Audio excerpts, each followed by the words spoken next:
If you missed my live video where I talked about the things that I would buy if I started all over again as a baker, you should check it out. But in this video, you can come along with me shopping and I will help you get the stuff that you need to get started in baking. So when you are going shopping for baking items as a beginner, get a kitchen scale. This is the most accurate way of measuring things. So a kitchen scale is essential. It doesn't have to be expensive. You can get a cheap one that is only about $13, which is not a lot. I saw this one, a digital scoop scale. It looks interesting, but I'm not really sure that that would work well for baking purposes. So get a weighing scale. If you can't get a weighing scale, there are other alternatives which I will talk to you about. Mixing bowls. This is a must because you need something to mix all your batter in. So preferably get something that has more than one mixing bowls because you'll need a couple. Now that is a good set and you probably will find that in your local supermarket. So something like that would work very well. Measuring jugs. Again, this is quite handy. It's got a big measuring jugs, it's got cups, and it's got smaller spoons. So something like that would be fine, or just a plain measuring jug would be all right. So you need bowls. I think I ended up picking those bowls, had 3 bowls of different sizes. So you can use it for different things, baking, putting your batter, buttercream, and all that sort of thing.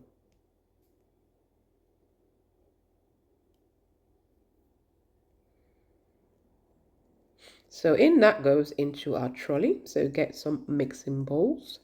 Let's see what else that we can find. I did get some linens. So, you need stuff to hold your cake tin when it's coming out of the oven. You can get special mittens that are padded, like padded gloves, or you can just use a kitchen towel, but you need something nice and sturdy so that you're not going to burn yourself.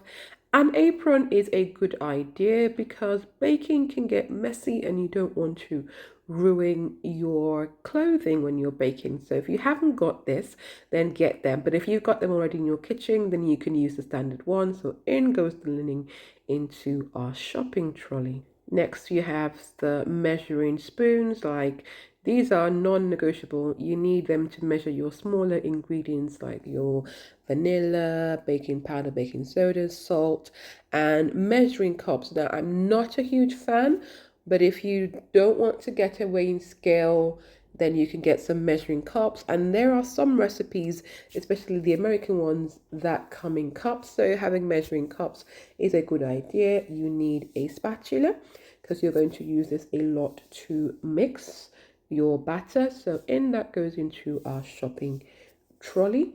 You need a whisk. Now, these sort of whisks, yes, they look cheap and cheerful. In my experience, they do not last. I wouldn't get something like this. I would get a proper wire whisk that's nice and sturdy. Now, if you want to see the best kind of whisk that I would recommend, you'll have to look at the live video where I talk a little bit more about the whisk, and you'll see that my whisk is very different from this one. But you need a whisk, and then you need a cake tin. I mean, that goes without saying. You need something to bake your cake in. There are lots of different cake tin, different colors, different materials. Again, if you need a full tutorial, I'll put the link where I go into details about this. If you're going to be baking cookies, things like that, a baking tray would be a good idea. Cupcakes are nice and easy to make, so get some cupcake tins. They're sometimes called muffin tins, depending on where you are. So there are a variety of different cake tins. That's a loaf pan. It all really depends on what you want to bake, and then you can get tins that correspond for that. Some cake tins are made of metal, some are silicone, some are springform where they have a loose base. So, I mean, there is a lot of different cake tins and I can go into details in previous videos. So check out the description section for that. And this was my shopping trip where I was buying stuff that I needed to start all over again.